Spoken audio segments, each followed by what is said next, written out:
நள்ளிரவு முதல் பாகிஸ்தான் இந்தியா மீது தாக்குதல் நடத்தி வருகிறது. குறிப்பாக ஜம்மு காஷ்மீர், ராஜஸ்தான் உள்ளிட்ட பகுதிகளில் ட்ரோன் வழியாக தாக்குதல் நடத்தி வருகிறது. இது தொடர்பான மேலும் விவரங்களை தருவதற்காக எமது தலைமை செய்தி ஆசிரியர் தம்பி தமிழரசன் அலுவலக நேரலையில் இணைகிறார். தம்பி தமிழரசன், வணக்கம். சிந்தூர் ஆபரேஷனை தொடர்ந்து தற்போது பாகிஸ்தான் இந்தியா மீது தொடர்ந்து தாக்குதலை நடத்தி வருகிறது. இந்தியாவும் பதிலடி கொடுக்கும் விதமாக தாக்குதல்களை முறியடித்து வருகிறது. அடுத்த கட்ட நகர்வு என்னவாக இருக்கும்? முழு விவரங்கள். உறக்கம் தொலைத்த ஒரு இரவாகவே வடநாட்டு பகுதியில் இருக்கக்கூடிய நமது இந்திய சகோதரர்களுக்கு நேற்றைய இரவு அமைந்திருக்கிறது என்றே நாம் கூறலாம். ஏனென்றால் பாகிஸ்தானின் பல்வேறு விதமான அச்சுறுத்தல்கள், தாக்குதல்கள் என்பது மேற்கொள்ளப்பட்டு இந்திய இராணுவத்தால் முறியடிக்கப்பட்ட அந்த நிகழ்வும் நாம் இரவு முழுவதும் பார்த்து வருகிறோம். இரவு தாக்குதல்களை வெற்றிகரமாகவே இந்தியா கடந்திருக்கிறது என்றே நாம் சொல்லலாம். பாகிஸ்தான் தரப்பில் இருந்து ஜம்மு பகுதியில் நேற்று தாக்குதல் நடத்துவதற்கான முயற்சி மேற்கொள்ளப்பட்டு இந்திய தரப்பில் இருந்து தக்க பதிலடி என்பது கொடுக்கப்பட்டிருக்கிறது. குறிப்பாக பாகிஸ்தானுடைய எந்த விதமான ட்ரோன்களும் இந்திய மண்ணை தொடாத வண்ணம் வானிலேயே அவர்கள் தற்காத்து அழிக்கப்பட்ட அந்த நிகழ்வும் இந்திய ராணுவத்தால் மேற்கொள்ளப்பட்டிருக்கிறது. மிக குறிப்பாக JF-16 மற்றும் F-17 ஆகிய ரக மிக முக்கியமான விமானங்கள், பாகிஸ்தானின் போர்ப்படை விமானங்கள் நடு வானிலேயே இந்திய வான்படையினரால், பாதுகாப்பு படையினரால் சுட்டு வீழ்த்தப்பட்டிருக்கிறது. மிக முக்கியமான ஒரு நகர்வாகவே இது பார்க்கப்படுகிறது. ஜம்மு காஷ்மீர், பஞ்சாப், ராஜஸ்தான் ஆகிய மாநிலங்களில் அந்த மாநில அரசுகள் பல்வேறு விதமான நடவடிக்கைகள், முன்னெச்சரிக்கை நடவடிக்கைகள் மேற்கொண்டதையும் நாம் பார்த்தோம். குறிப்பாக அந்த மாநிலங்களில் அனைத்து பகுதிகளிலுமே மின்சாரம் என்பது துண்டிக்கப்பட்டு மக்களுக்கு பல்வேறு விதமான எச்சரிக்கைகளும் கொடுக்கப்பட்டதை நாம் பார்த்தோம். இருப்பினும் பல்வேறு விதமான முன்னெடுப்பு நடவடிக்கைகள் இந்திய இராணுவத்தால் மேற்கொள்ளப்பட்டு வருவதையும் நாம் பார்த்தோம். நேற்று இரவு முழுவதும் பல்வேறு விதமான நடவடிக்கைகள் இந்திய இராணுவத்தால் மேற்கொள்ளப்பட்டிருக்கிறது. நேற்று முற்பகலே அனைத்து கட்சி கூட்டம் என்பது நடைபெற்று ஆபரேஷன் சிந்தூர் என்பது தொடர்கிறது என்று பாதுகாப்புத்துறை அமைச்சர் ராஜ்நாத் சிங்கால் அறிவிக்கப்பட்டு, தொடர்ந்து பாகிஸ்தான் இராணுவ பதிலடி கொடுத்தால் அதற்கு மீண்டும் ஒரு தக்க பதிலடி கொடுப்பதற்கான ஆயத்தம் என்பது இந்திய இராணுவத்தால் மேற்கொள்ளப்பட்டது. மேலும் மாலை நேரத்திற்கு பிறகு IPL போட்டி என்பது பாதையில் நிறுத்தப்பட்ட அந்த நிகழ்வையும் அறிந்தோம். தரம்சாலாவில் அங்கிருக்கக்கூடிய மக்களின் பாதுகாப்பு, வீரர்களின் பாதுகாப்பை கருதி IPL போட்டி என்பது பாதையில் நிறுத்தப்பட்டது. மேலும் அங்கிருந்து டெல்லியில் தரை மார்க்கமாக, குறிப்பாக ரயில் மூலமாக வீரர்கள் பாதுகாப்பாக அழைத்து வருவதற்கு ஏற்பாடும் செய்யப்பட்டது. IPL போட்டியை நிறுத்துவதற்கான ஆலோசனையும் இன்று மேற்கொள்ளப்பட்டு அது தொடர்பான முக்கிய முடிவு எடுக்கப்படுவதற்கான வாய்ப்பிருப்பதாகவுமே இன்று சொல்லப்படுகிறது. தொடர்ந்து ஜம்மு காஷ்மீரில் பாகிஸ்தானின் ட்ரோன் தாக்குதல் என்பது மேற்கொள்ளப்பட்டது. அதற்கு அடுத்தபடியாக அதை இந்திய ராணுவம் வெற்றிகரமாக முறியடித்திருக்கிறது.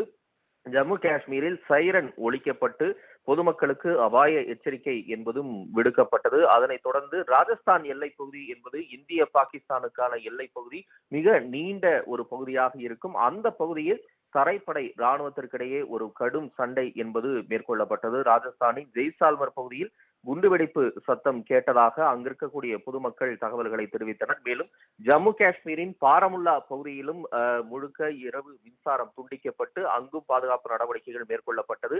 அந்த பகுதியில் பாகிஸ்தான் ராணுவத்தினர் அத்துமீறியதாகவும், சம்பா பகுதியில் பாகிஸ்தான் ராணுவத்தினர் தொடர்ந்து அத்துமீறலில் ஈடுபட்டதான செய்திகள் கிடைத்தன. இருப்பினும் அங்கு மும்முனை மின்சாரம் என்பது துண்டிக்கப்பட்டு பாகிஸ்தான் ராணுவத்தின் தீவிரவாதிகளின் முயற்சி என்பது முறியடிக்கப்பட்டிருக்கிறது. அதனைத் தொடர்ந்து இரவு முழுவதும் பல்வேறு விதமான ஆலோசனைகளும் மேற்கொள்ளப்பட்டது. பாகிஸ்தானின் தாக்குதலை அடுத்து பிரதமர் நரேந்திர மோடியும் அவசர ஆலோசனையில் நேற்று ஈடுபட்டார். முப்படை தளபதிகளுடன் ராஜ்நாத் சிங், குறிப்பாக வெளியுறவுத்துறை அமைச்சர் ஜெய்சங்கரும் ஆலோசனையில் ஈடுபட்ட அந்த நிகழ்வை நாம் பார்த்தோம். குறிப்பில் ஜம்மு காஷ்மீரில் இவ்வாறான ஒரு தாக்குதல் என்பது மேற்கொள்ளப்பட்டதற்கு அடுத்தபடியாக இந்தியா கடுமையான ஒரு பதிலடி கொடுத்தது என்றே நாம் சொல்லலாம். குறிப்பாக ராஜஸ்தானின் ஜெய்சால்மர் எல்லை பகுதியில் பாகிஸ்தான் விமானம் சுட்டு வீழ்த்தப்பட்ட நிலையில் அந்த விமானி பிடிபட்டிருக்கிறார். மேலும் பாகிஸ்தானுடைய வர்த்தக தலைநகர் என்று சொல்லப்படக்கூடிய கராச்சி தாக்குதலுக்கு உள்ளானது. அங்கு இந்திய ராணுவம் கடுமையான தாக்குதலை மேற்கொண்டது. பாகிஸ்தானுடைய வணிக தலைநகரம் எப்படி இந்தியாவிற்கான வணிக வர்த்தக தலைநகராக மும்பை இருக்கிறதோ அதே போல பாகிஸ்தானுக்கான வணிக தலைநகராக கராச்சி துறைமுகம் இருக்கிறது. அங்கு 10 ஏவுகணைகளை வீசி கராச்சி நகரை தாக்கி இருக்கிறது இந்திய ராணுவம். தொடர்ந்து பாகிஸ்தான் தலைநகர் இஸ்லாமாபாத்திலும் இவ்வாறான ஒரு தாக்குதல் என்பது மேற்கொள்ளப்பட்டிருக்கிறது. மிக குறிப்பாக ஒரு சில இடங்களில் மட்டும் விடிய விடிய தாக்குதல் என்பது நடைபெற்றிருக்கிறது. ஜம்மு காஷ்மீர் எல்லைப் பகுதிகள், குறிப்பாக பூஞ்ச் பகுதியை ஒட்டியுள்ள எல்லைப் பகுதிகளில் விடிய விடிய தாக்குதல் என்பது இருதரப்பிலும் இருந்து மேற்கொள்ளப்பட்டிருக்கிறது. இந்திய தரப்பில் இருந்து தக்க பதிலடி கொடுக்கப்பட்டிருப்பதையும் நாம் செய்திகளின் வாயிலாக அறிகிறோம். கராச்சி தாக்கப்பட்டிருப்பதன் காரணமாக மும்பையை தீவிரவாதிகளோ அல்லது பாகிஸ்தான் ராணுவமோ குறிவைக்கலாம் என்ற அடிப்படையில் மும்பையில் கடுமையான பாதுகாப்பு என்பதும் போடப்பட்டிருக்கிறது. இந்திய பாகிஸ்தான் எல்லை பகுதிகளிலும் கடும் தாக்குதல் என்பது தொடர்ந்து நடைபெற்று வரக்கூடிய நிலையில் சில மணி நேரங்களுக்கு முன்பாக, அதாவது ஒரு 2 மணி நேரத்திற்கு முன்பாக இந்த தாக்குதலின் வீரியம் என்பது குறைந்திருக்கிறது என்றே நாம் சொல்லலாம். ஏனென்றால் விடிய விடிய கடுமையான தாக்குதலுக்கான முயற்சி மேற்கொள்ளப்பட்டு இந்திய ராணுவத்தால் தக்க பதிலடி கொடுக்கப்பட்டு தற்போது அந்த முயற்சி என்பது சிறிது குறைந்திருக்கிறது, வீரியம் குறைந்திருக்கிறது என்றே நாம் சொல்லலாம். இருப்பினும் இன்று அந்த தாக்குதல் என்பது பாகிஸ்தானின் கராச்சி, இஸ்லாமாபாத், லாகூரில் நாம் தாக்குதலை பதிலடியை தொடுத்திருப்பதனால் மீண்டும் பாகிஸ்தான் எந்த விதமான முயற்சியும் மேற்கொள்ளலாம் என்ற ஒரு கருத்தும் நிலவுகிறது. மேலும் குறிப்பாக இன்று காலை 10 மணிக்கு வெளியுறவுத்துறை அமைச்சகம் சார்பில் மிக முக்கியமான ஒரு செய்தியாளர் சந்திப்பும், செய்தியாளர்களிடம் இந்த பாகிஸ்தான் தாக்குதல் குறித்தும் இந்தியா அதற்கு அளித்திருக்கக்கூடிய பதிலடி குறித்தும் விவரங்கள் வழங்கப்பட இருப்பதான தகவலும் கிடைத்திருக்கிறது. மேலும் சர்வதேச ரீதியிலான அழுத்தங்களை பாகிஸ்தானுக்கு கொடுக்க வேண்டும் என்ற வகையில் வெளியுறவுத்துறை அமைச்சர் ஜெய்சங்கரும் பல்வேறு முயற்சிகளில் முன்னெடுப்புகளில் ஈடுபட்டிருக்கிறார். குறிப்பாக 10க்கும் மேற்பட்ட வெளிநாட்டு தூதர்களிடம், வெளிநாட்டு முக்கிய செயலர்களிடமும் அவர் பேச்சுவார்த்தை நடத்தி வருகிறார். பாகிஸ்தானுக்கு சர்வதேச நிதி அளவிலும் பல்வேறு விதமான அழுத்தங்கள் கொடுக்கப்பட்டு பாகிஸ்தானுடைய இந்த அத்துமீறலை தடுப்பதற்கான முயற்சி மேற்கொள்ளப்படுவதற்கான ராஜாங்க ரீதியிலான நடவடிக்கை என்பதும் மேற்கொள்ளப்பட்டு வருகிறது. ஒட்டுமொத்தமாக பாகிஸ்தானுடைய இந்த அத்துமீறல், ஆபரேஷன் சிந்தூருக்கு பிறகு நடைபெற்றிருக்கக்கூடிய அத்துமீறலை இந்தியா வெற்றிகரமாக தடுத்திருக்கிறது.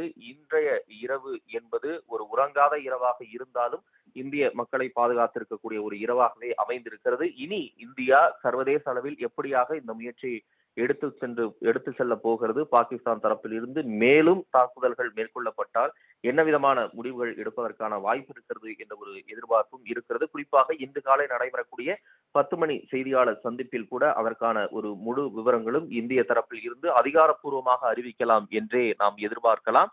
தற்போதைய ஒரு நிலையாக விடிய விடிய ஒரு தீவிரமான தாக்குதல் நடைபெற்றிருக்கக்கூடிய நிலையில் இந்தியாவும் தக்க பதிலடியை இங்கே தற்காப்புக்காகவும் பாகிஸ்தானில் அங்கிருக்கக்கூடிய நகரங்களை தாக்கி பொதுமக்கள் பாதிப்படையாத வண்ணம் ராணுவம் பயங்கரவாதிகள் மீதான தாக்குதலை நடத்தி இருக்கிறது என்றே நாம் கூறலாம்.